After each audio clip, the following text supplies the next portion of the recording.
Hello everyone, welcome back to my channel. This is Lau with Kenshin Crafts, and today I will be sharing with you guys my 8 pen question. I have decided this year to do a video from just in front instead of from top down, so that you guys can kind of just like chat along with me as you're watching this. It's like we're talking with each other, and if there's any points that you guys are like, ooh, yeah, I agree with that, or my experience was a little different, like, put them down in the comments. I would love to read them and see how your pen journey was like. And if you want to hop on this 8 pen questions tag as well, you can definitely do that. Message Simone and Leanne Likes. So they were the two that created this lovely 8 pen questions tag and started last year, and this March is the 1-year anniversary. So super excited to do this again. Leanne reached out to me to do it again, and I ended up being on the very last day of March. So that has been given me quite a good amount of time to prepare this because I had a very busy March. So anyways, thank you Leanne Likes and Simone for starting this hashtag. I will post down below in the description box the YouTube channels and the video for the people that went before me and are going to go after me. I don't know exactly right now who's going after me, but the one right before me that was posted on March 30th is Ursula's Odds and Sods. So go do check her out. Check out her video. And then I'll also have a list of just the whole playlist of the 8 pens questions. And I believe that's on Simone's channel as well as Leanne's channel. So if you want to just binge watch everybody's journey, that'll be on there for you as well.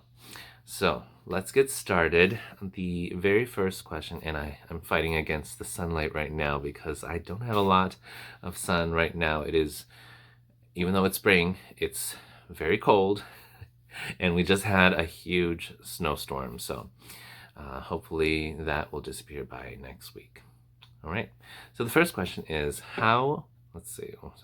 When and how did your fountain pen journey begin? It started when I asked my friend if she has a recommendation for a fountain pen, because I have been always interested in fountain pens ever since I thought about like using quill pens or just like those feather nibs, and I would just dip them into ink and write with them. When I did use them, it didn't really write so much for me, so I was just like, there's got to be something like this but better, right? And so I asked my friend for like a pen kind of like that, and she considered fountain pen similar to that, and so she suggested to me the Lamy Safari, and I said I wanted something a little weighty, and she then chose, let's see, so she decided and chose the Lamy All-Star for me, and I told her I liked something blue teal or blue green, and so I got the tourmaline one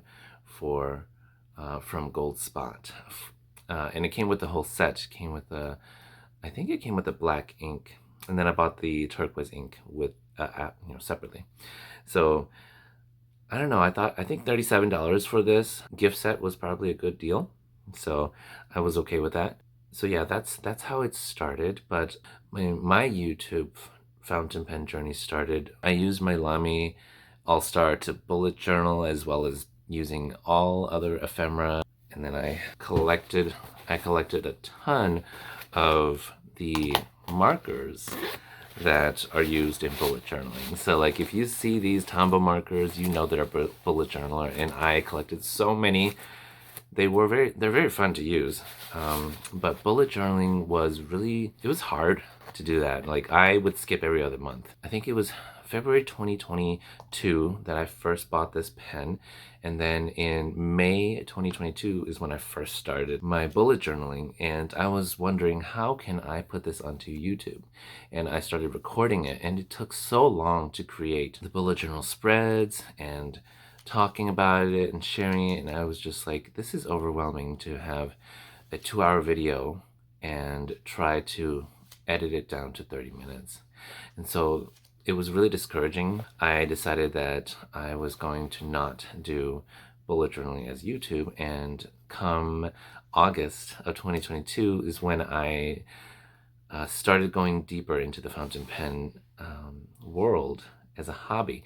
And I saw the TWSBI Diamond 580 Prussian Blue, which was just absolutely beautiful. And everybody really loved that pen, and I wanted it too.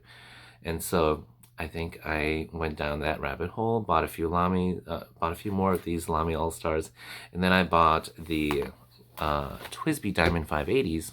I bought all the TWSBIs from Goulet Pens. And wow, like it was back then when I first started, $50 for a TWSBI, a rose gold one. I was just like, that's ridiculous. That's so much.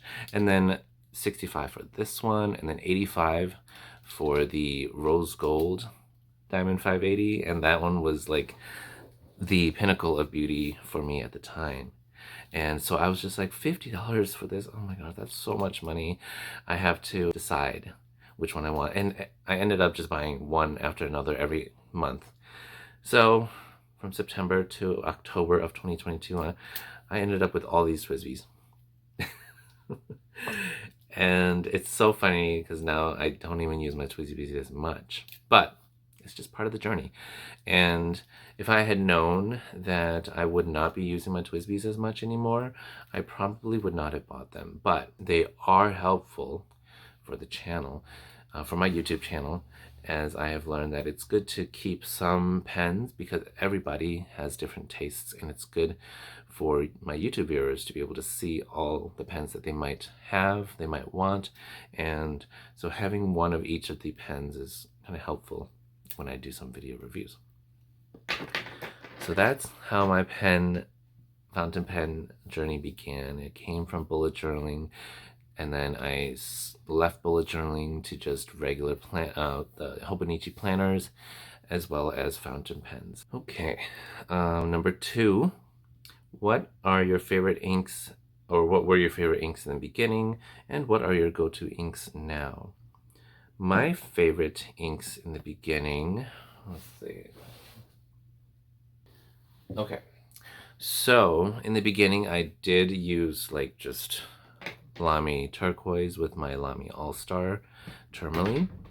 And I also did buy Pelikan Edelstein Apatite, right? That one I said was my favorite ink.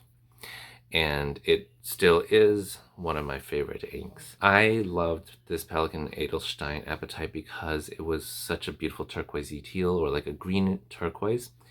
And it flowed really well from my most favorite Leonardo pen at the time. So here is my beautiful tray of fountain pens, and I have this on my desk every single day so I could just open it and pull any pen that I want to write with.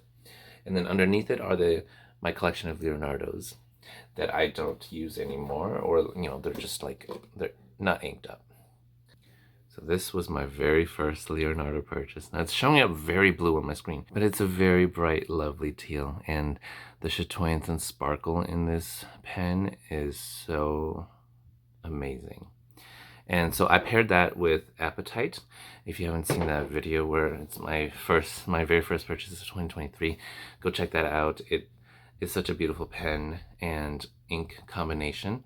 So I used that for a while, and that was my go-to inks. Now my go-to inks are Kobe Nagasawa inks. They're just so well-flowing and very, very lovely saturated inks.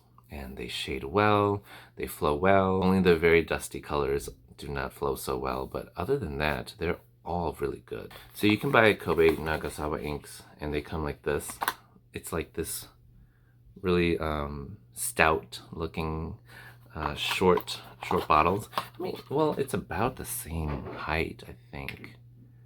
Yeah, it's about the same height as a Pelikan Edelstein bottle. It's about the same weight. Definitely won't tip over, so like it's pretty easy to fill with them. So I think they're good. They're just they're not tall, but I think that they're just so great. These inks are just so amazing. They are expensive, but I think if you buy them straight from Japan or Kobe Nagasawa, it is cheaper, but you do have to pay for that $30 to $40 shipping, so there's that. But here in America, they sell for about $30 to $35 from Venice or Yoseka Stationery. So I prefer to buy it straight from Japan. I did buy some from Cult Pens when they were on sale for $21, which is great. All right, question number 3. How have your ink and pen tastes changed over time? So my pen and ink tastes have definitely changed for sure. I spoke about how I started off with like TWSBIs, Lamis, and those were my go-to pens. And then I quickly bought more expensive pens. I bought the Sailor Procure Slims. I also bought my very first Grail at the time, which was very expensive to me at the time. It was about $170. Well, actually, the Sailor Procure Slim was the most expensive, but that was bought after. So this pen, the Platinum Kanazawa Makie in Momiji, or Autumn Leaves, this is the pen that drove me down the rabbit hole of expensive, beautiful, bougie pens that, like, you don't really need these expensive pens, but I wanted them and I love how they look. So this was how I thought expensive, beautiful pens looked. And yes, they're beautiful. But then my taste quickly changed to even more beautiful things like this. And when I bought the Leonardo, I definitely went down that rabbit hole and bought all kinds of beautiful, colorful Leonardos. Like, if you're a color person like me, you are gonna want to collect colorful pens. So that is how my tastes have changed over time. I first started liking just classy looking simple pens to now I want pens that are loud and beautiful and colorful so that I can reach for them every day and just feel so happy having them in my hands as I'm writing. So that's how my pens have changed. I also really only cared for like flat tops at the beginning. And you know well now that sometimes there are cigar-shaped pens that are just so amazing, and you just have to throw away some of your specific preferences for them. And I do not regret anything for this pen. You see how it shines in the light? So my natural lighting is definitely showing it. If you guys want to see a review of this pen, let me know. I mean, I plan to show you anyways, but depending on when I put it out, if you guys want to see it sooner.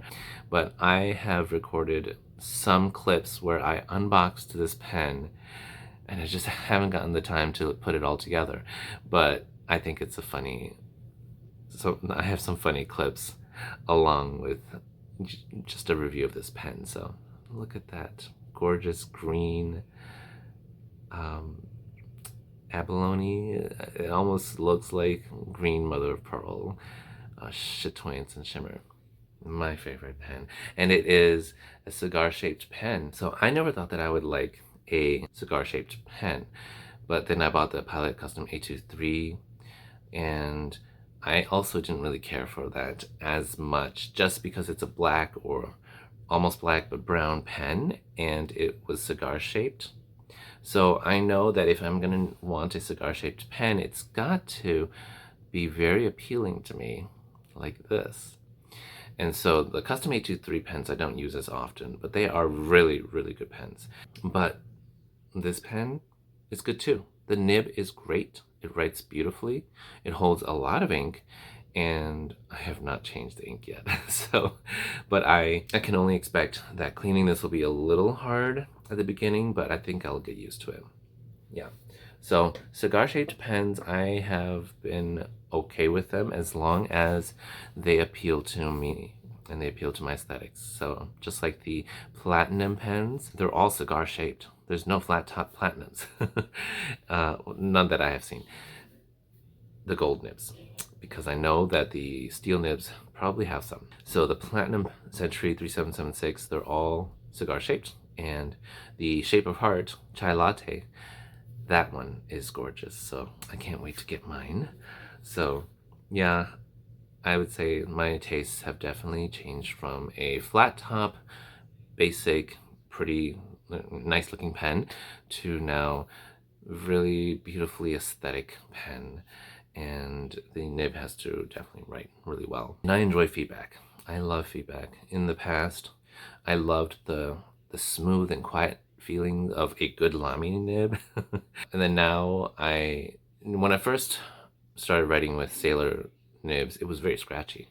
But I got used to knowing how to pair inks up with the Sailors to create this lovely tactile feedback. And my Aurora pen, my favorite pen, has that lovely feedback as well. So that is where my tastes have changed, and I absolutely love the feedback. All right. As for inks, I already talked about that in the previous question. So basically the inks I have decided that I like Kobe inks.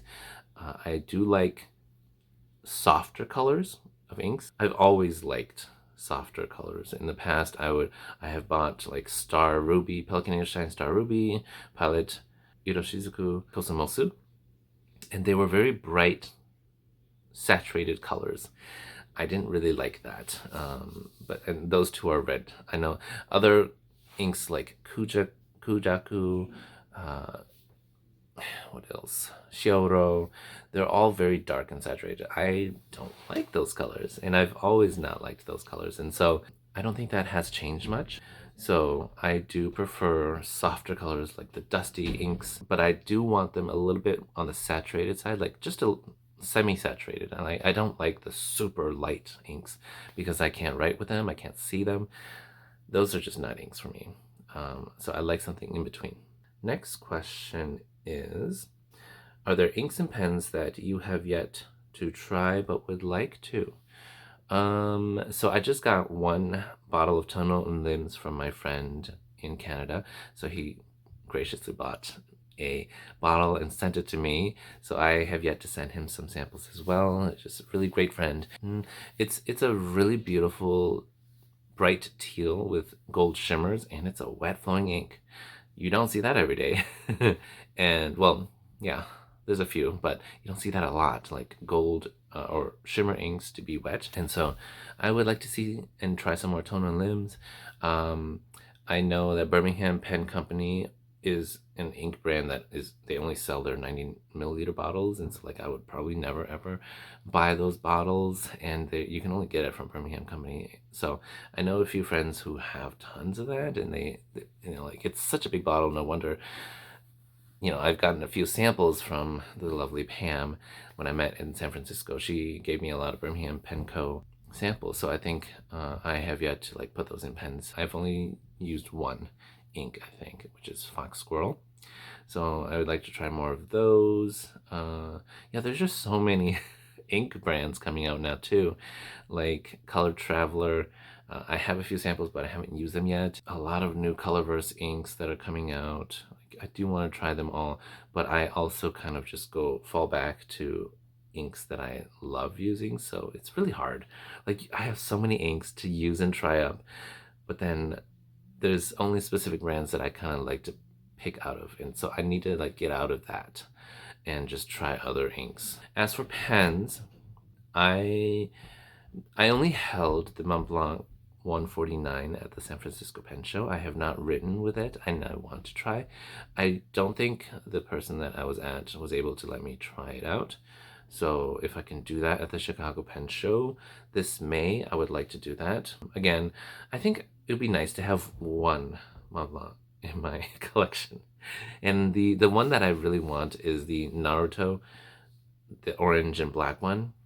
That will probably be one of my very few orange pens. If any of you guys are also into that pen, let me know down in the comments. I think it's just really rare right now because it was a limited edition pen back at the time. Pen Boutique did stock it one time, but it was selling for what, $900? I don't know. I'm not doing that. So if it's a pen that's that expensive, I'm gonna put it into my wish list and put my value. So if that pen was $900, I'm gonna buy it for $500. Yes, I will not buy it for $900 retail price. So That's another thing about me, is I do like expensive pens because they look beautiful and they're limited. But I will not pay the markup price for it being limited. I think it's ridiculous. We should still be able to get these pens for just a little bit higher than normal. So yeah, that Meisterstück 146.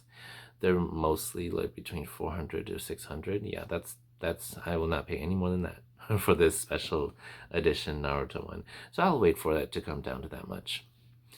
And if it never does, then that's fine. It's just gonna stay in my wish list.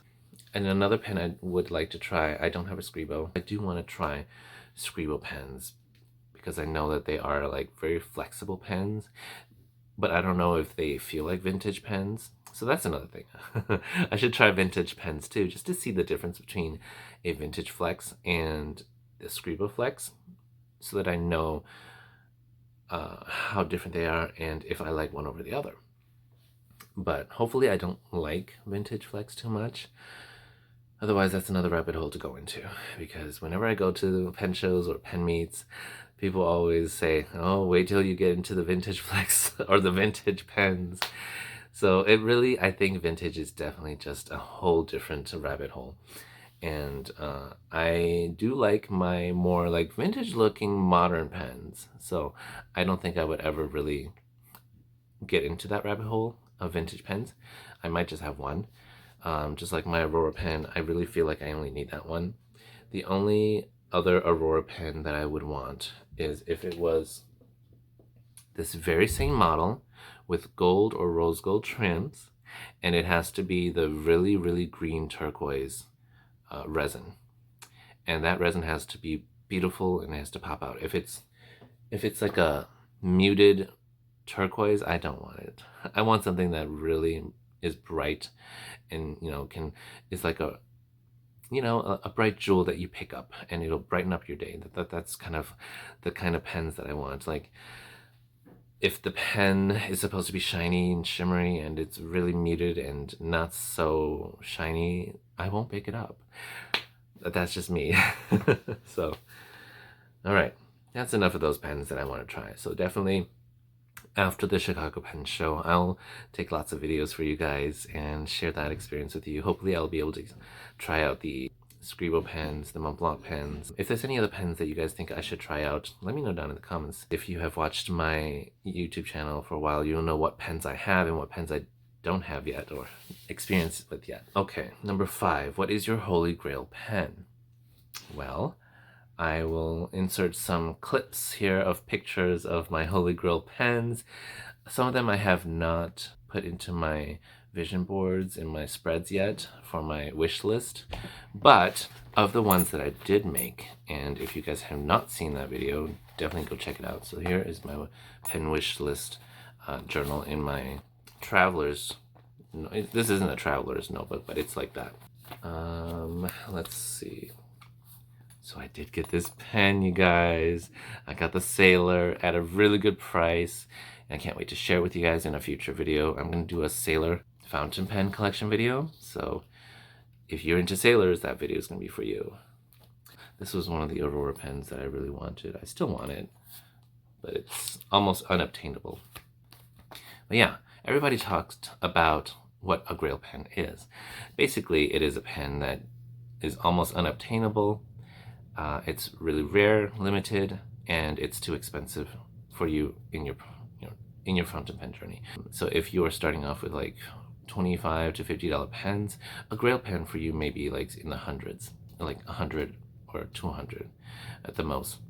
Or it could just be one that's like $80, $90, and it could be a Grail that you want, but it's just not the right time. For me, a Grail pen is a pen that is possibly still out there, because if it's a pen that I can never get again, then it's not really a Grail pen. It's just like I have to let go of it. And then like there's a few Sailors, really, really limited, and really like a collaboration between a smaller retailer, Izumi pens. I hate it so much. There's so many beautiful Sailors that Izumi collaborated with Sailor, and they're all sold out, and he only made like 80 of them, and it was way before my time that I started collecting fountain pens, and I'll never get them anymore. So those are not Grail pens for me. They're just pens that I wish I could have. So Grail pens are obtainable, but they're just hard. And that could be that it's really pricey or it is very rare. So a big Grail that I'm seeking after is the Pilot Vanishing Point Bamboo Forest. If you have seen that, I'm going to post this picture here. It's got the most beautiful gradient from this dark teal to a bright teal, I guess, like a limey teal, and it's super shiny and shimmery, so you know me, I love that kind of stuff. And then it's got gold hardware. Yeah, I think it'll be so beautiful next to my Taiwan 30th anniversary forest green pen. You know, I love me my teals and greens. So that is going to be a Grail for me. It is still out there. It's just expensive. So I am waiting for it to come down to a good price. I have my lovely friend Yumiko from Good Pen Life to help me search for those. If you do not know already, go check her out on Instagram. On Instagram. She is a really wonderful reseller. She did help me. She said that, oh, this pen is $700 on this site. Would you like that? And I said, no. But like, you know, she's helping me, but I still have to say what price I'm willing to pay for. So for that pen, I think I'm willing to pay $550 to $600 at the most. But if I can get it for even less than that, wonderful. I will wait for it. Yeah, that pen is just so expensive. Like, it really doesn't need to be. It probably retailed for like $350 to $400 at the time, and now it's just, the price has just gone up so much. So hopefully somebody will just say, you know what, screw it, let me just sell it for a good average price and not a marked up ridiculous price. All right, number 6, how many pens do you currently own? Well, I checked my inventory. I do have an Excel sheet where I inventory all of my pens. I put down the price, when I bought it, which store I bought it from, because I like to organize my pens like that. It helps me to know how much I've spent. Yes, it's a crazy lot. And it also kind of humbles me down a bit and say, hey, you do not need to buy another pen. You do not need to increase this value of money that you have spent on your collection.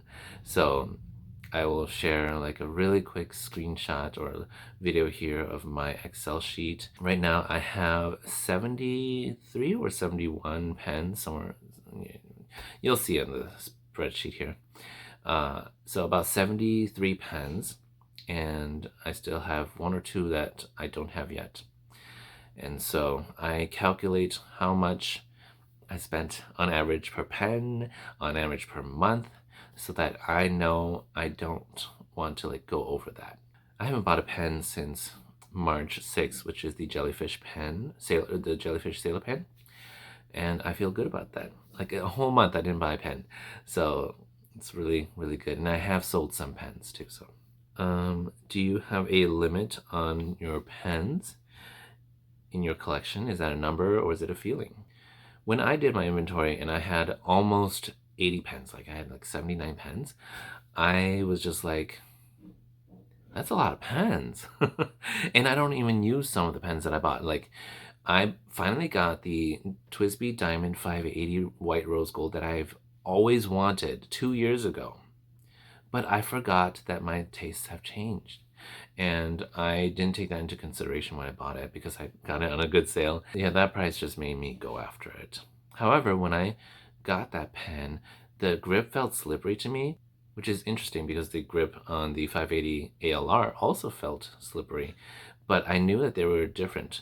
The ALR one was aluminum and the regular Diamond 580 is plastic.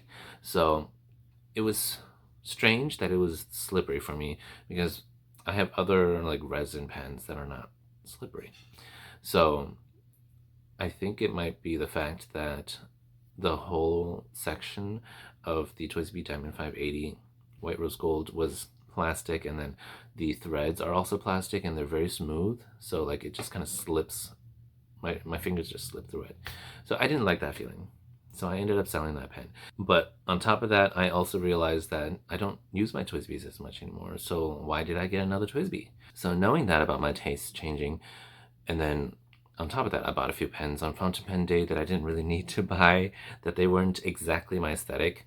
I didn't use them as much, and I started feeling guilty because I had so many pens and I'm not using some of them because they're not in my aesthetics.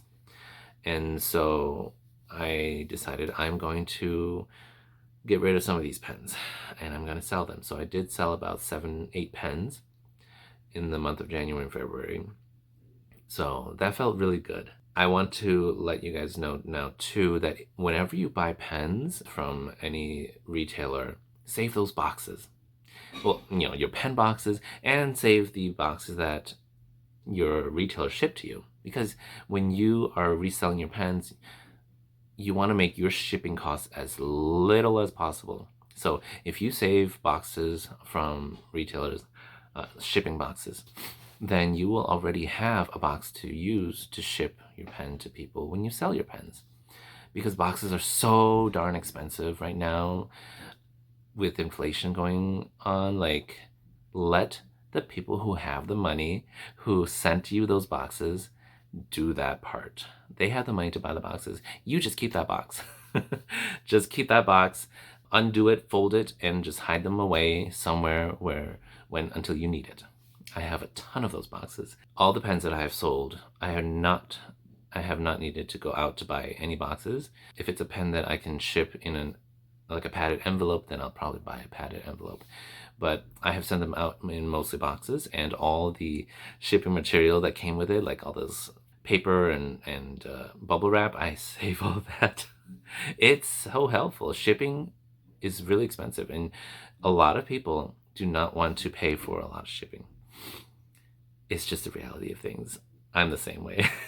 So if I'm not going to pay for a lot of shipping, like as a buyer, then as a seller, I also don't want to pay for a lot of shipping. So save your boxes, save your bubble wrap, pop them if you want, but don't pop them.